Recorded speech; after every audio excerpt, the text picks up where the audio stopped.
The installation or update process for KwikTic is straightforward and easy to follow. To install KwikTic, double-click on the installer and follow the guided installation process. To upgrade KwikTic, we would follow the same process.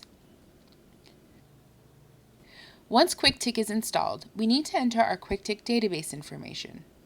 After entering the information, we check to make sure the connection is functioning, then select OK. And once the installer closes, the user can restart KwikTic. To make it easier to update many KwikTic stations, an approved KwikTic administrator can add the current version's installer file to the auto update in settings. When a user with an out-of-date station logs in, KwikTic will prompt them to install the version added by the approved administrator. The wizard will guide the user through the process, and once the installer closes, the user can restart KwikTic.